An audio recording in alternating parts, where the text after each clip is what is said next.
Hey everyone, I'm Gaurav, and in this video, we are going to talk about the intrinsic value, which is one of the two core approaches to valuing a business. The most common way to estimate the intrinsic value is through discounted cash flow or the DCF method. It is based on a simple idea that the value of a business is the present value of the expected future cash flows or economic benefits over the period. In this session, I'll break down the key steps involved in building a simplified DCF model. We'll go through each part individually and then bring it all together towards the end. I'm very excited for this video as it will be a mix of theory and a lot of hands-on work in Excel. So let's get started. So before we dive into the Excel and start plugging in the numbers, it's important to understand the big picture. A DCF model may look complex on the surface, but it really comes down to 5 key steps. Once you understand the process, building the model becomes much easier and more logical. So let's quickly walk through these steps at a high level. So in the first step, we calculate the free cash flow. This is the cash left with the business after covering all its expenses and reinvestment needs. It is the money that's actually available to the investors, and it is the foundation of any DCF. Next, we calculate the cash flow for the terminal period. We estimate what happens after the forecast period. So most models project cash flows for 4 to 7 years, but businesses are valued on a going concern basis. So we have to calculate a terminal value, which is a simplified way of capturing all future cash flows beyond the forecast period. Then we need to account for risk and time. We use something called the WACC or the weighted average cost of capital to reflect the expected return investors want from this business based on the riskiness of the investment. So once we have all the cash flows and the discount rate, we bring those future values back to today's value. This is based on the concept of time value of money. This step gives us the present value of each year's cash flow. Finally, we sum up all the present values and adjust for things like debt and cash to get to the business's equity value, which is what the shareholders actually care about. This is often the number that helps you decide whether a stock or an investment is overvalued or undervalued. The first step and the most important one is calculating the free cash flow. Why do I say the most important one? Because cash flows are the foundation of any DCF valuation or even for any business. Since accounting earnings are not a true resemblance of real earnings of the firm, as these are full of non-cash items or timing differences, it becomes important that we make certain adjustments to measure earnings that are more appropriate for valuation. What we really care about is how much actual cash does the business generate that is available to its investors. That's why you'll often hear the phrase cash is king. At the end of the day, what matters isn't the earnings on paper, it's what the company actually takes home after covering its costs and the investments. Now, here's something equally important. You need to be clear who you are valuing the business for. If you're valuing the business from a point of view of all capital providers, both equity and debt holders, you calculate what's called free cash flow to the firm or FCFF. This includes pre-debt cash flows before any loan repayments or interest. On the other hand, if you're only interested in cash flows available just to the equity holders, you use free cash flows to equity or FCFE, which adjusts for debt related cash flows. In this video, we'll focus on free cash flows to the firm since it's the most widely used starting point in corporate valuation, but I'll also show you the formula for free cash flow to equity so you can see exactly where it differs. Let's now have a look at the free cash flow to firm first and break down the formula step by step. The starting point is the EBIT, which is the earnings before interest and tax, which is then adjusted for the taxes. We consider earnings before interest as we derive the cash flows available to all capital providers here and adjust for the taxes since the government will take its share in the profit regardless of the capital structure. I want you to think of FCFF as saying if this company had no debt, how much cash would it generate after paying taxes but before any payments to the investors? In the next step of calculating FCFF, we add back depreciation and amortization. This is done for two main reasons. Depreciation is a way of spreading the cost of a large asset, such as plant and machinery, over its useful life. Depreciation is a non cash expense. While it reduces accounting profit, it does not actually involve any outflow of cash. To reflect the true cash generating ability of the firm, we add it back to the EBIT after tax. A lot of you might think, why deduct depreciation then in the first place? This brings me to the second reason. That is because depreciation is tax deductible. Including it in the EBIT helps lower taxable income, which in turn reduces the tax liability. It is more straightforward to deduct depreciation first in EBIT, apply the tax rate to get the after tax operating profit, and then add depreciation back to arrive at the cash flow. This method simplifies the calculation while still capturing the tax benefit of depreciation. So while depreciation reduces EBIT and hence the taxes, we add it back afterwards to reflect the actual cash available to the firm. So once we have adjusted for the depreciation, the next two adjustments are related to reinvestment needs of the firm. The first adjustment is capital expenditure. A capital expenditure is an outflow of cash used to invest in fixed assets such as property, plant, and equipment. These expenditures are necessary for the business to maintain existing operations and to support future growth by expanding capacity. This is essentially important for capital intensive industries like manufacturing, where continuous investment in the physical infrastructure is essential to stay competitive. The second adjustment here relates to non cash working capital. It's important that we focus on the non cash components here, like inventories, receivables, and payables, because changes in cash itself are already reflected in the free cash flow. So, going back to the definition of working capital here, it is typically defined as current assets, excluding the cash component, minus the current liabilities. Any changes in the figures represent cash flows from or to the business. If non-cash working capital increases, it means that the business is using more cash to support operations. That is more inventories, more credit to the customers. So it's a cash outflow. Conversely, a decrease in working capital represents a release of cash and inflow, which could be because of less inventories or less credit to the customers. Since this is a high level walkthrough of DCF, I won't get into more technical details here, but we'll jump right into the Excel. So here's the Excel. We are on the sheet free cash flows to the firm, FCFF, and on the top of the sheet you can see we have some columns here with respect to what year each column is representing. So starting column C, we have the actual year 2024, and then we have the forecasts available from year 2025 until 2029. So this is the explicit forecast period that we have been looking at. We have a few inputs here starting row 5. So we have the valuation date, which in our given case is 31st December 2024. We have inputs related to the tax rate. We have some inputs here from the balance sheet, like the equity value, the debt value, cash and cash equivalents. We have some inputs here related to the discount rate, which we'll also talk about later. But what I want you to focus on right now is the business plan forecast, which is starting row 17.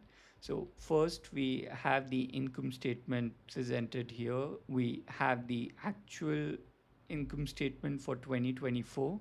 We can look at the performance here starting row 19 until 32. You can see that the company made revenues of about 120 million, had a gross profit of about 60%, followed by an operating profit margin of about 30% and about roughly 9.2% in depreciation and amortization, which leads to an EBIT margin of about 20.8%. This is the performance in 2024. We can then see how the business plan is building up from revenues of 120 million in 2024. we are projecting to go at about 153 million in 2029. We can also see the margin building up from 60% to 62.8%, the gross profit margin, and we also see improvement in the EBITDA margin from 30% to 33.8%, and also to the EBIT margin from 20.8% to 28.8%. Great. So once we have this in place, we also can see the free cash flow inputs. We have about 69 million as of the end of 2024.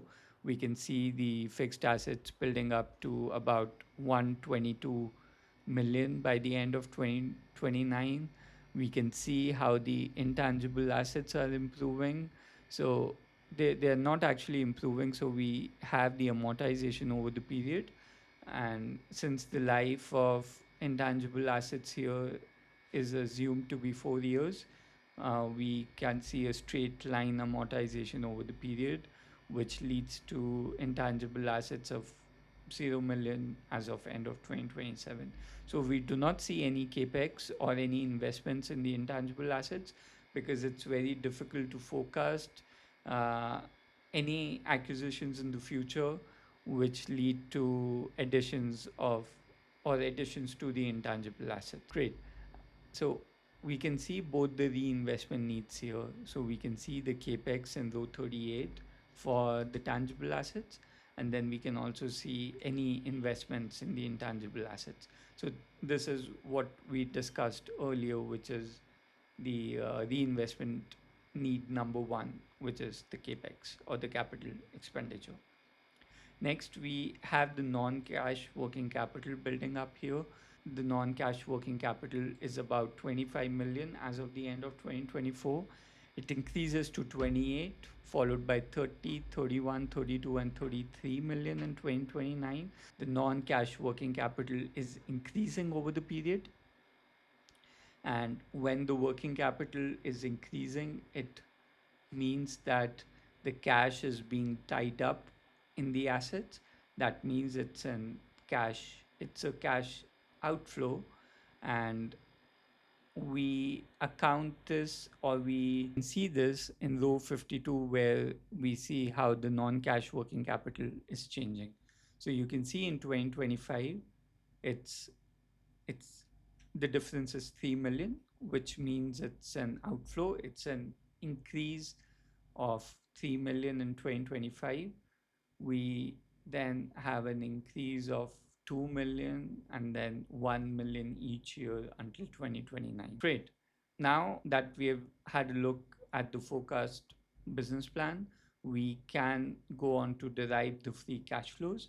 So I have the formulas here laid out, or I have the formula here for the free cash flow to firm. And you can see that the starting point here is the EBIT. We adjusted for the taxes, followed by the add back of the depreciation and amortization, it being a non-cash charge, followed by the reinvestment needs, the first one being the capital expenditure, and then the investment in the non-cash working capital. And since these figures are here in the forecast above, so we can see the EBIT here in row 32. We have the taxes here, which is about 30%, the effective tax rate. We can see what capex is for both tangible assets and also for the intangible assets, including the depreciation and the amortization, followed by the change in the non-cash working capital. I think it's pretty straightforward how we can derive the free cash flows. Just as an example, for 2025, we have it linked to the row 32. We can drag the formula towards the right. And then we have the taxes here. So we have negative C7 that we have frozen the cell. That means that it will not move as we drag the formula. So it's linked to the tax rate here, which is the 30% times the EBIT, and we can just drag it towards the right again. As we then add the depreciation and amortization, we can just link it to row 30 and 31 above. So row 30, 31, and we can just drag it towards the right. And it's important why I have a negative in front of the cell here, because as we calculate the EBIT from EBITDA, we deduct the depreciation and amortization. But since we have to add it back, it should be a positive figure. So just to translate the negative into a positive, I have a negative in front of the cell. Then we adjust for the capital expenditure, which again, it's a negative. So since it's an outflow, so we again adjust the negative in front of the cell, because the capex here, since it's part of the fixed asset register, it leads to an increase in the asset in the books or in the register. But when we have to derive the free cash flows, this has to be a negative or an outflow, and hence the negative in front of the cell. We can now drag it towards the right. Yeah, okay. And then we have the change in the working capital, which is the non-cash working capital. So we can see here in row 52, we had the change in the non-cash working capital, which is the working capital as of the end of 2025, less the working capital as of the end of 2024, which gives us a, a positive 3 here, but it's actually a negative 3 million, and hence it's negative D52, and we then drag it towards the right. Then we just sum up all the numbers above, and we get the free cash flow to the firm for the year 2025. So let's drag it above, and then we drag it towards the right. Great. This is how we calculate the free cash flow to the firm. I hope it's clear until this far, and in case there's something, just drop into the comments. Let's quickly look at the formula for free cash flow to equity, just to see how it differs from free cash flows to the firm. As you can see here, free cash flow to equity is the cash flow just for equity holders, that is after the business has taken care of its debt obligations. So the starting point here, instead of the EBIT, becomes the net income. That's because net income already accounts for taxes and interest payments. So it represents what's actually available to the equity holders. The next few components, depreciation and amortization, changes in working capital and capital expenditure, stay the same as in FCFF. But here's the key difference. We now include cash inflows or outflows from debt, like loan repayments or new borrowings, since those directly impact what's left for equity investors.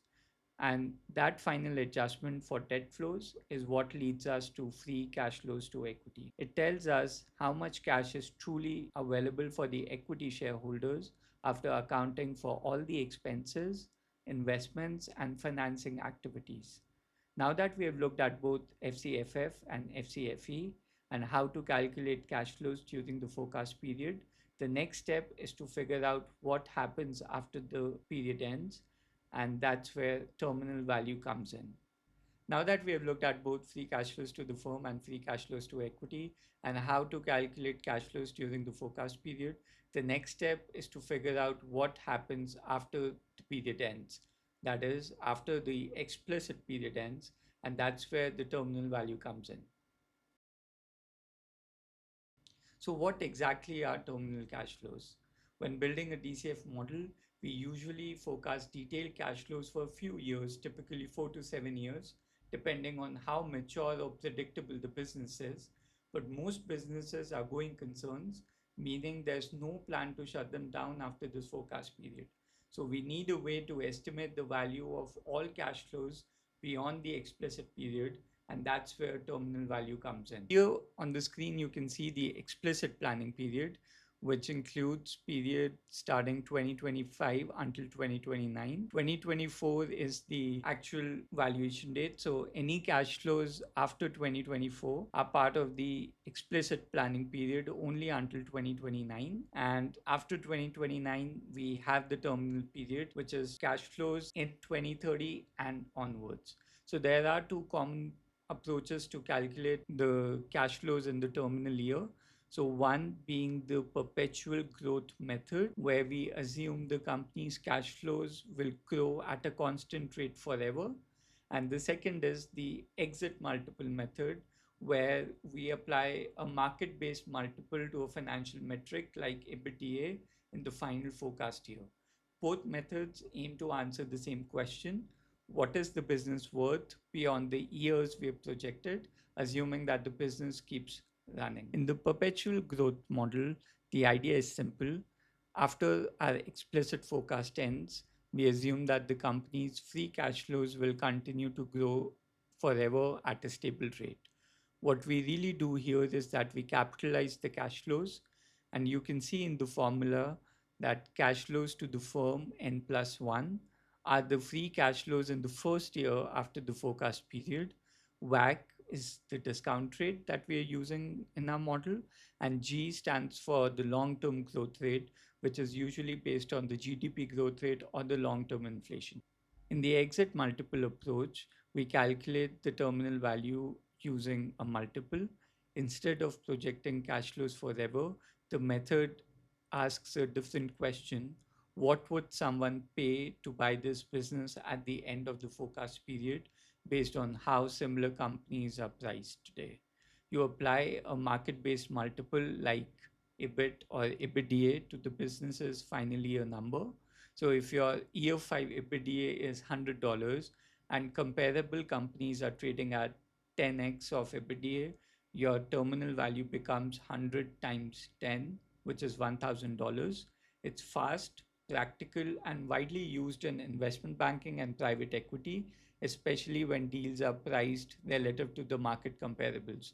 But keep in mind, it relies heavily on the choice of multiple, so it's important to use good comparable companies.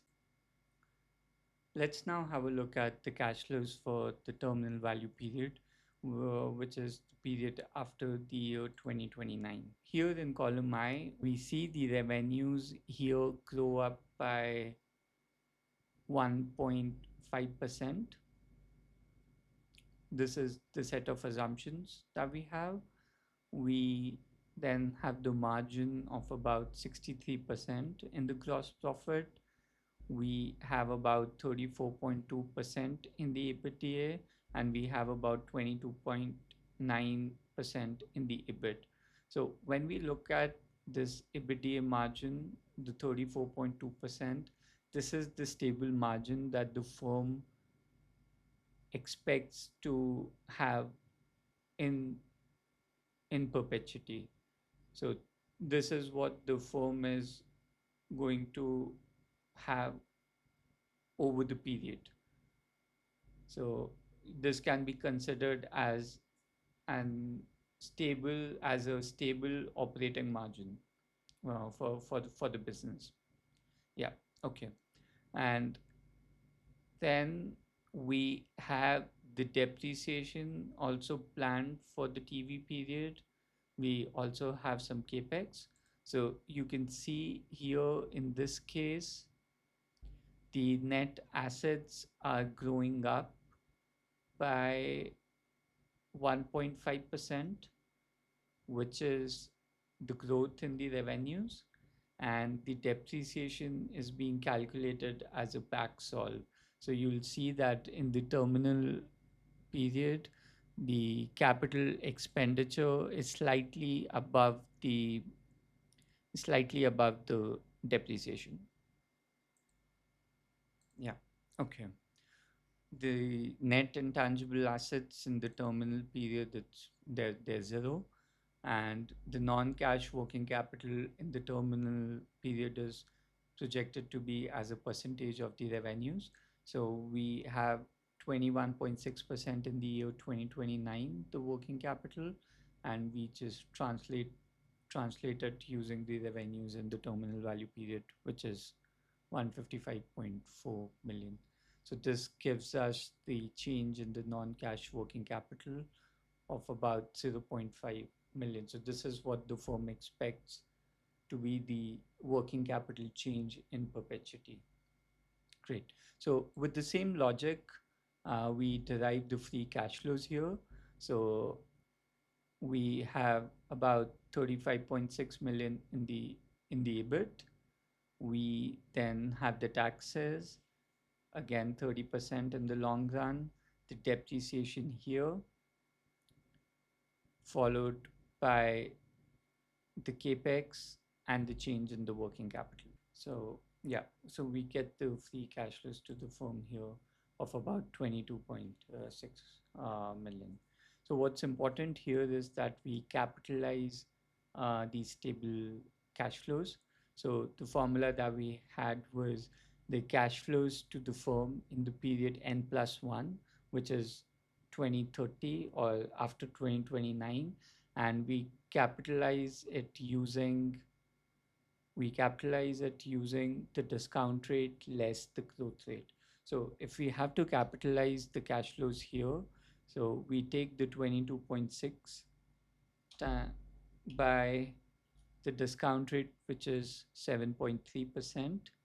We'll come to how we calculate the 7.3%, but just to calculate the cash flows here for the TV period, let's just take the 7.3% and we adjust it for the growth, which is 1.5% here, and you get cash flows of about 390.9 million in the perpetual period or in perpetuity.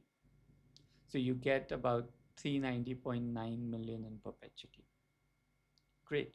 So that's how we calculate it using the perpetual growth model. And of course, we have to discount it after. So this is not the 390 that we take while coming up with the enterprise value or the equity value. We have to discount this 390.9 million, but we'll come to that in the next step. Next, we calculate the cash flows based on the exit multiple. So in this given case, let's assume that the multiple is 6.5 times of the EBITDA. So we take the 6.5 and then we adjust it with the EBITDA in the last planning period, which is 2029. We use the 51.7 million to derive the value of the cash flows in the terminal period. So this gives us the 336. So you'll see it's kind of close, and at times we take the average for the perpetual for the cash flows based on the perpetual growth model and also the exit multiple. So we just take the average here, that is about 363.6 million. Now that we have the cash flows both for the explicit period and the terminal period, let's talk about discount rate. But before we get into the discount rates, let's talk about risk. So what is risk? In the life around us, risk is the possibility of something bad happening at some time in the future, or it is a situation that could be dangerous or have a bad result, like missing a flight, getting stuck in traffic before an interview, or investing in something that does not pay off. Now, is risk in finance any different? The answer is yes. The definition in finance is broader. In finance, the difference in the actual return and the expected return is called risk. So it's not just about the losses, it's about uncertainty. Risk in finance reflects uncertainty around how close the actual return will be to the expected return. A good risk measure does not just focus on the downside, but it also considers full range of possibilities, both good and bad. So in my opinion, in finance, the best risk measure should aim to strike a balanced view of both downside and upside. Let's take a quick example. Say you invest in Microsoft. Based on your research, you expect the stock to give you 10% return over the next year. So that's your expected return. But what really happens is maybe Microsoft launches a successful AI product and the stock shoots up, you end up making 15%. Or maybe the global markets stumble and it drops and you make just 4% or even a negative return. That gap between what you expected and what actually happened, that's risk. And the bigger the range of possible outcomes, the higher the risk. In valuation, we use tools like WACC to capture this uncertainty. Let's now look at the discount rates. In a DCF, the discount rate should reflect the riskiness of the cash flows that you're projecting. And the type of cash flow you use determines which discount rate is appropriate. Let me give you an example. If you're using free cash flow to the firm, which reflects cash available to both debt and equity holders, you discount it using the WACC, which represents the combined cost of capital. The cost of financing the debt is either based on company's actual borrowing rate or estimated using the credit spreads depending on how the company or similar businesses are rated. The cost of equity, on the other hand, is typically calculated using the CAPM or the capital asset pricing model, which factors in the risk-free rate, market risk premium, and the company's beta. So you consider both cost of debt and equity when the cash flow you are using are free cash flow to the firm. What if the cash flows you're discounting are to equity? What is the appropriate discount rate then? So if you're using free cash flow to equity, which only reflects what's available to the equity holders, then you discount it using the cost of equity. So it is very important that you use a discount rate that reflects how risky those specific cash flows are. If it's free cash flows to the firm, you discount it using a WACC, which is a weighted cost for cost of debt and equity. And if you're discounting free cash flows to equity, the discount rate should purely be based on equity financing, which is the cost of equity. Let's now break down the CAPM formula, which is how we calculate the cost of equity. So the first component that we have in the CAPM formula is the expected return or the cost of equity. This is the return equity investors expect for taking on the risk. The next component, the risk-free rate, is the return you'd get from a completely safe investment like a government bond, followed by the beta, which is a measure of how much risky the stock is compared to the market. A beta of 1 means the stock moves like the market, above 1 is more volatile, and below 1 is more stable. The next is the market return, which is the average return investors expect from investing in a broad market index like the S&P 500. It usually reflects the performance of the overall economy over the long term. Now, when we subtract the risk-free rate from the market return, we get what's called the market risk premium. This is the extra return investors demand for taking on the risk in the stock market instead of parking their money in a safe asset like the government bonds.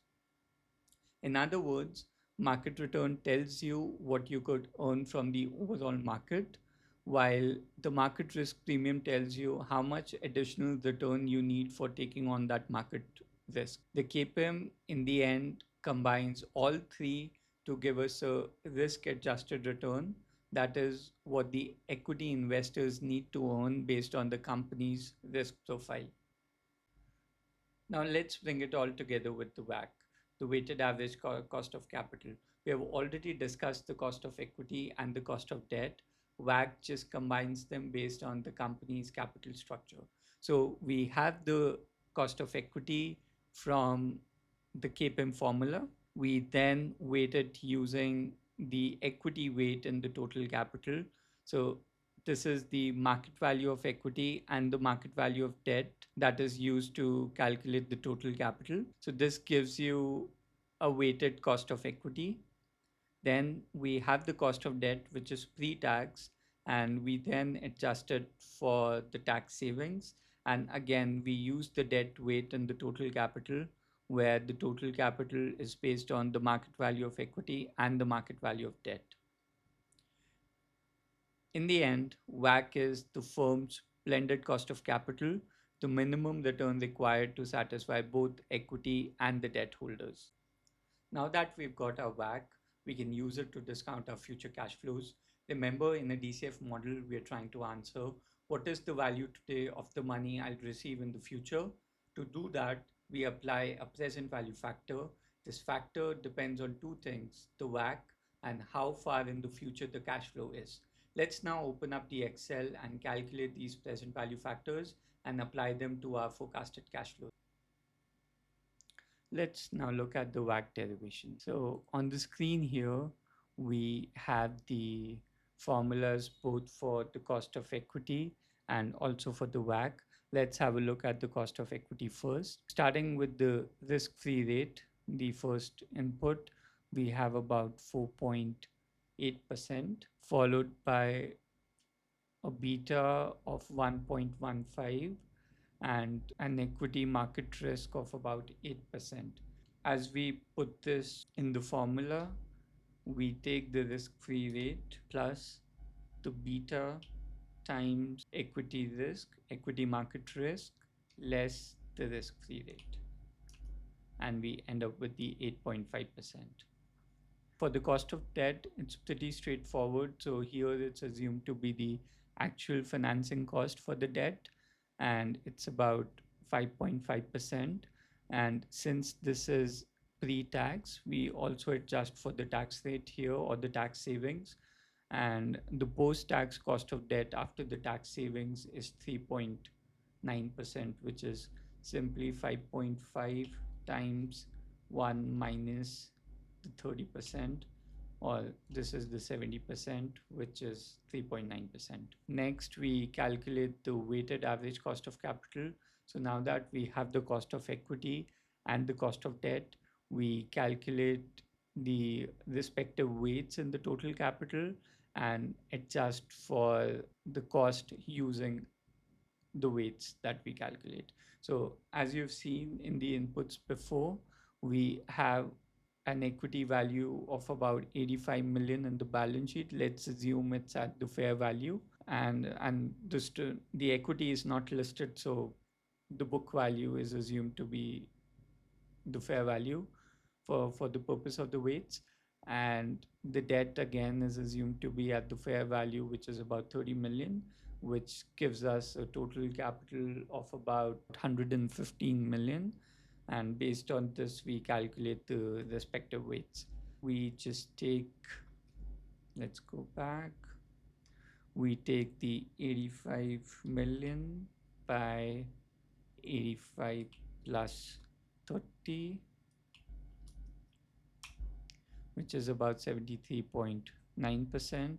We can also do 1 minus the 73.9, or you can do it the long way and take 30 by the 85 plus 30,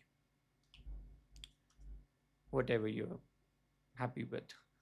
And this gives us a weight or a weighted average cost of capital of about 7.3%, which simply is the cost of equity times the weight of equity in the total capital plus the cost of debt times the total weight of debt in the total capital, which is about 7.3%. So once we have calculated the 7.3%, we can go back and calculate the present value factors. And as you've seen here, so we have the cash flows in the row 65, and we then calculate the present value using the 7.3% that we just came up with.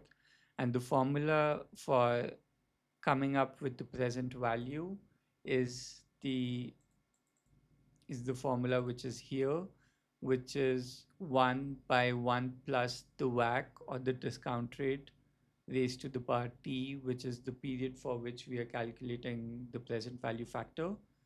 Here, if we look at the discount factors or the present value factors, you see the formula here, which is 1 by 1 plus the 7.3% raised to the power the period, which is here in the gray font. As you're familiar with the formula here, cash flows to the firm by WACC minus the growth. So I've taken out the cash flows to the firm here, which is in cell 65, but I've only calculated the capitalizing factor, which simply is 1 by the discount rate 7.3% less the growth rate, which is 1.5%. So this is the capitalizing factor, 17.303, 17.30, and I adjust it with the present value factor. So this gives us the present value factor for perpetuity, and then this can simply be used to calculate the present value of the cash flows in perpetuity. So this is the 275.1465. The sum of the present values gives us the enterprise value. Once we have calculated the enterprise value, the next step is to move from the enterprise value to the equity value, because that is our ultimate goal. But before we do that, let's quickly understand what exactly is the enterprise value. So the enterprise value we get from the DCF model is the value of the company's operating assets. It represents the entire value of the business, both equity and net debt, meaning it's made up of the equity value and debt-like items minus any cash and cash equivalents. In some cases, we might also adjust this number for special situations like non-core assets, investments, or land to arrive at what's called the adjusted enterprise value. Now, since what we're really trying to find is the equity value, we will rearrange the formula that we just saw. So from the enterprise value, we subtract debt-like items and add back cash and cash equivalents. What we are left with is the equity value.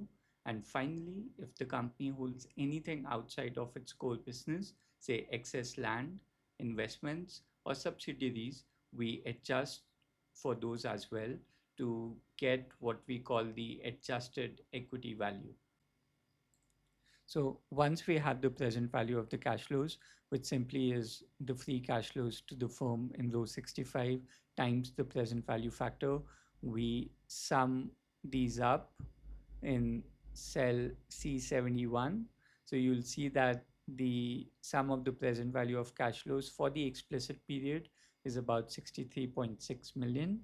And then we calculate the present value of the cash flows for the terminal period separately, which is about 255.9 million. This is the average of the numbers coming from the perpetual growth model and also from the exit multiple approach. So for the perpetual growth model, it simply is 275.1 million, which is the present value factor, the capitalized present value factor of about 12.1814 times the free cash flows to the firm in the terminal period, which is about 22.6. Next, we have the value based on the exit multiple approach. So here we have the metric, which is the EBITDA. We have considered the EBITDA for the year 2029, which is about 51.7 million. Assuming that the exit multiple is 6.5 times, we calculate the cash flows in the terminal period, which is 51.7 times 6.5, which gives us about 336. And then we adjust it for the present value factor for the year 2029. So we get about 236.7 million. And taking the average, it's about 255.9, which is then used to calculate the enterprise value based on the DCF model, which is about 319.5 million. This is then adjusted for debt and debt-like items in the balance sheet, which are about 30 million, cash and cash equivalents of 10 million. We get the equity value of about 299.5 million. Assuming that there's no special value in the business, the adjusted equity value is the same as the equity value, which is 299.5 million. And shares outstanding of about 50 million, we get the implied share price of about $6 per share. And that brings us to the end of our walkthrough of the DCF model. We started with the basics, built it step by step in Excel, and hopefully you now have a clearer view of how intrinsic value really works. If you found this video helpful, give it a like, drop your questions in the comments, let me know what you'd like to see next. And of course, hit subscribe to follow my channel, and let's simplify finance one model at a time.